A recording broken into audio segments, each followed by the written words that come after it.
हरे कृष्णा। नमस्कार दोस्तों, आप सभी का स्वागत है इनोवेटिव ज्योतिष पर। आज की क्लास में हम शुक्र से रिलेटेड एक बहुत जरूर जानकारी आपके साथ शेयर करूंगा मैं। देखिए, एस्ट्रोलॉजी में बहुत सारे कॉम्बिनेशंस होते हैं। बहुत सारी जगह पर बैठे हुए प्लेनेट अलग अलग तरीके के फल देने की कोशिश करते हैं। आपको किस तरीके के फल मिलेंगे वो आपकी ओवरऑल कुंडली पर डिपेंड करते हैं, मगर फिर भी कुछ ग्रहों को कुछ फल देने की जिम्मेवारी होती है।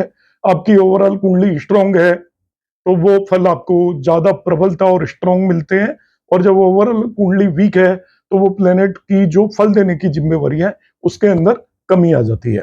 तो कोई भी सूत्र ऐसा नहीं है कि एज इट इज हर कुंडली पर लगेगा। तो इसका मतलब ये भी नहीं है कि वो सूत्र लगेगा नहीं। आपके सभी सूत्र कुंडलियों पर लगते हैं, कुछ कम और ज्यादा लगते हैं। और जब हम किसी भी सूत्र की बात करते हैं तो किसी ग्रह की बात करते हैं तो उसकी पूरी जिसको बोलते हैं डिग्निटी भी हमें चेक करनी चाहिए।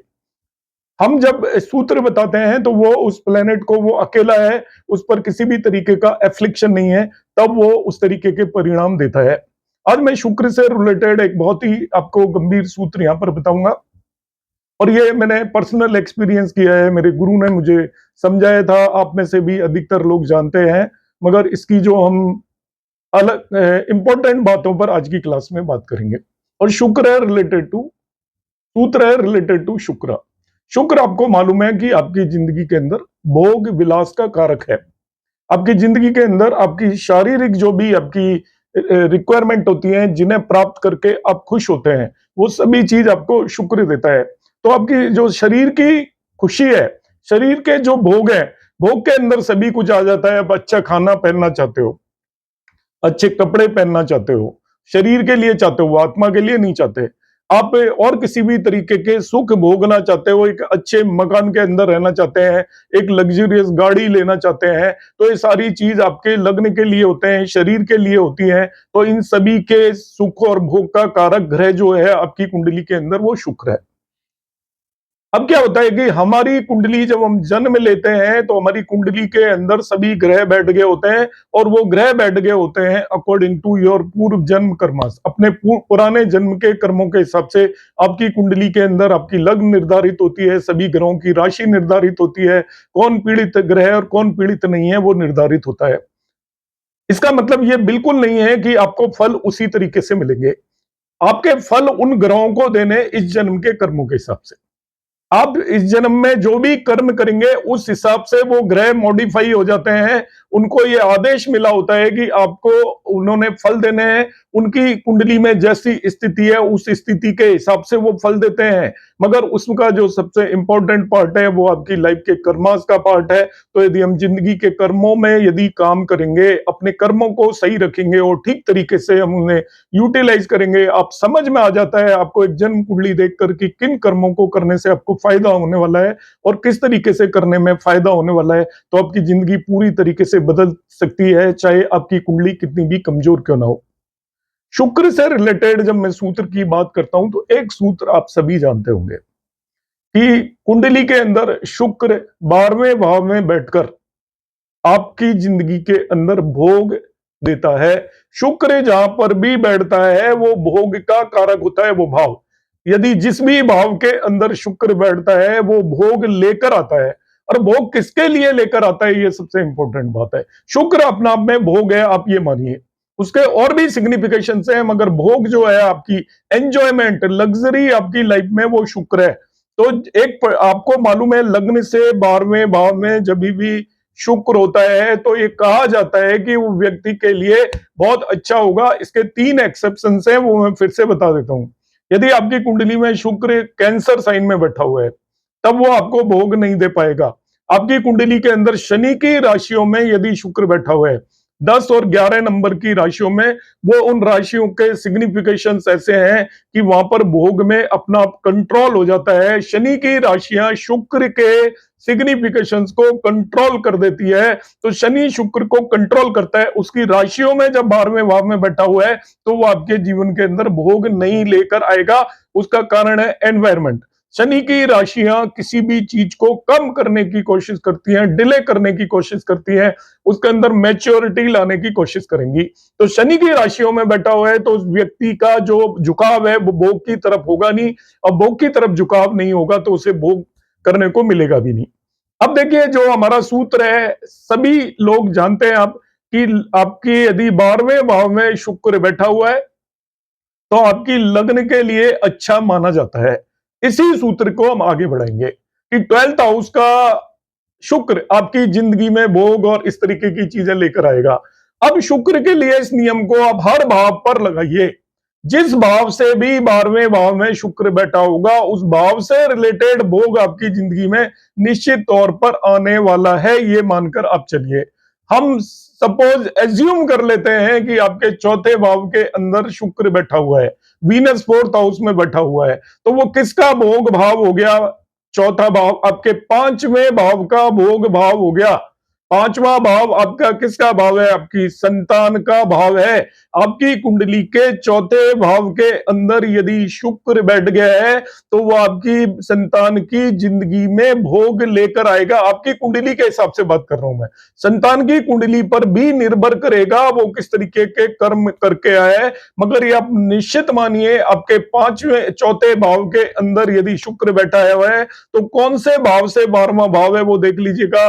5वें भाव से 12वां भाव है तो एक तो आपकी संतान की जिंदगी के अंदर भोग लाएगा, साथ ही साथ आपका जो भी लव पार्टनर होगा जिससे आप प्यार करते होंगे उसकी जिंदगी के अंदर भी भोग लाएगा। आपका चौथे भाव का शुक्र आपकी लवर जो भी है आपके, उनकी लाइफ के अंदर एंजॉयमेंट लेकर आएगा। सपोज आपके 5वें भाव के अंदर शुक्र बैठ गया, 5th हाउस के अंदर शुक्र आकर बैठ गया, तो 5th हाउस आपका छठे भाव का भोग भाव है, 5वां भाव 6th हाउस का भोग भाव है। तो 5th हाउस के अंदर यदि आपका शुक्र बैठा हुआ है तो 6th हाउस से रिलेटेड सिग्निफिकेशंस में आपको एंजॉयमेंट रहेगा लाइफ के अंदर। आप छठा भाव आपकी सर्विस और नौकरी को रिप्रेजेंट करते हैं। आप नौकरी को एंजॉय करोगे, डेफिनेटली बता रहा हूं मैं आपको, आपको ऐसी जगह पर नौकरी मिलेगी जहां पर आप इंडिपेंडेंटली काम करेंगे, सेटिस्फैक्ट्री लेवल पर काम करेंगे, आपका मान सम्मान होगा, लोग आपको पूछेंगे और उसकी वजह से आप उसे एंजॉय करने लग जाएंगे। यदि आपके 5वें भाव के अंदर शुक्र बैठा हुआ है, यदि आपके छठे भाव के अंदर शुक्र बैठ गया तो एक तरीके से आप देखोगे तो ये तो आपका कारक जो 7वें भाव का वो छठे भाव में जाकर बैठ गया है। कई लोग कहेंगे कि शुक्र की अच्छी स्थिति नहीं है, मगर मैं आपको बता रहा हूं ये आपके जो आपका जीवन साथी है उसको भोग करने को मिलेगा डेफिनेटली। 7वां भाव आपके जीवन साथी के भाव को रिप्रेजेंट करता है। आपकी कुंडली के छठे भाव के अंदर यदि शुक्र बैठा हुआ है, आप ये निश्चित मानकर चलिए, डेफिनेटली मानकर चलिए कि आपका जो जीवन साथी की लाइफ के अंदर काफी भोग होगा, एंजॉयमेंट होगा और अच्छी लाइफ होगी यदि आपके छठे भाव के अंदर शुक्र बैठा है, क्योंकि वो 7वें भाव से 12वां भाव है।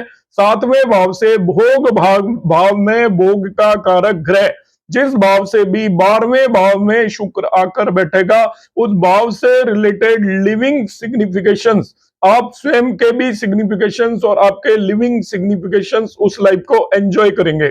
हम एज्यूम कर लेते हैं कि आपकी लग्न के अंदर शुक्र आकर बैठ गया, लग्न में शुक्र बैठा हुआ है तो लग्न आपके दूसरे भाव से 12वां भाव होता है।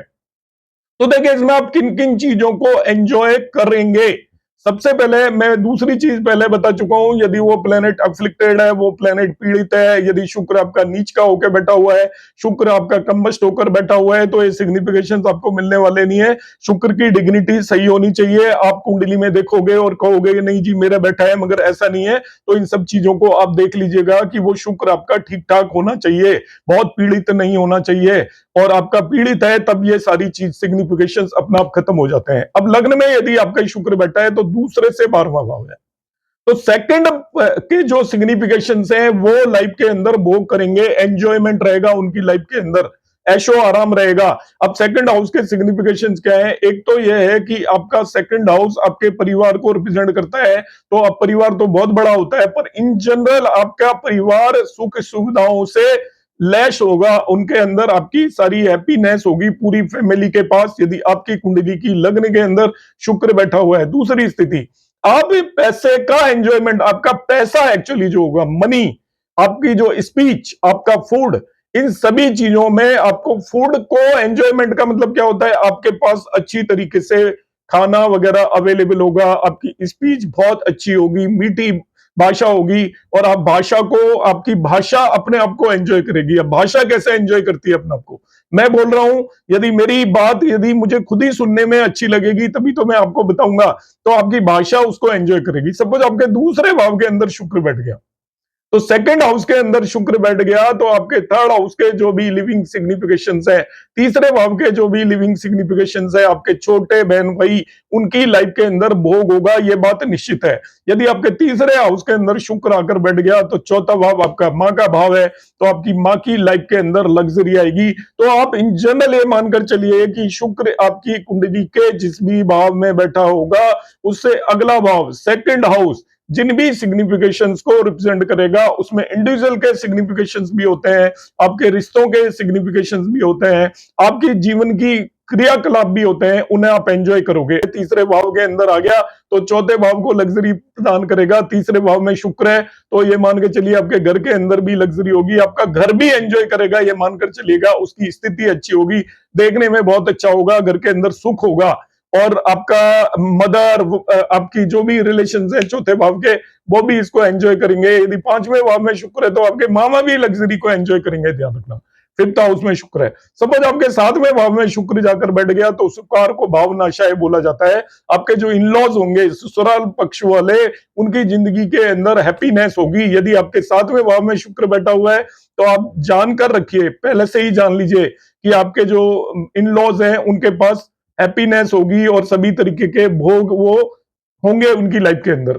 फिर मैं दूसरा सूत्र फाइनली फिर से बता देता हूं कि 100% लोगों की कुंडली में ऐसा होगा, इस बात की गारंटी इसलिए नहीं है कि आपका शुक्र प्योर और बली होना चाहिए। यदि आपका शुक्र जितना कमजोर और पीड़ित होगा, तो ये जो भी आपका एंजॉयमेंट है उसे हम वो खराब हो जाएगा। आठवें भाव में शुक्र यदि आपका आकर बैठ जाता है, तो वो 9वें भाव से 12वां भाव हो गया, आपके पिता की जिंदगी के अंदर लग्जरीज होंगी, डेफिनेटली मान लीजिए आप।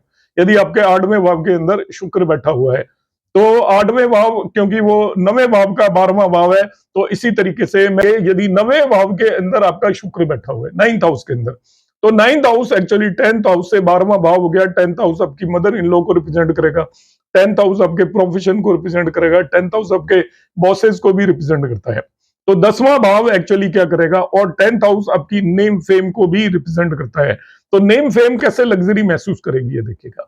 नेम फेम लग्जरी इस तरीके से महसूस करेगी कि आपको आसानी से नेम फेम मिलेगी, यदि आपके 9वें भाव के अंदर शुक्र बैठा हुआ है। नेम फेम लग्जरी का मतलब है आपको बगैर किसी एफर्ट के, बगैर किसी परेशानी के आपको नेम फेम मिलने वाली है। साथ ही साथ आपकी जो मदर इन लॉ है वो भी लग्जरी को एक्सपीरियंस करेंगी। इस तरीके से आप अपनी कुंडलियों के अंदर कॉम्बिनेशंस लगा सकते हैं, और उसके बेसिस पर आप अपने बारे में पूरी तरीके से जान सकते हैं। अब यदि आप ऐसा महसूस नहीं कर रहे हो और आपका शुक्र अच्छा भी है, तो अब आप कोशिश करिएगा कि आपका जो पर्टिकुलर भाव है, सपोज आपको दूसरे भाव से रिलेटेड, इस फॉर्मूले के हिसाब से, इस सूत्र के हिसाब से आपकी जिंदगी के अंदर भोग होना चाहिए, दूसरे भाव से रिलेटेड आपको नहीं मिल रहा है, तो आप उसके लिए प्रयास करिए, आपको डेफिनेटली मिलेगा।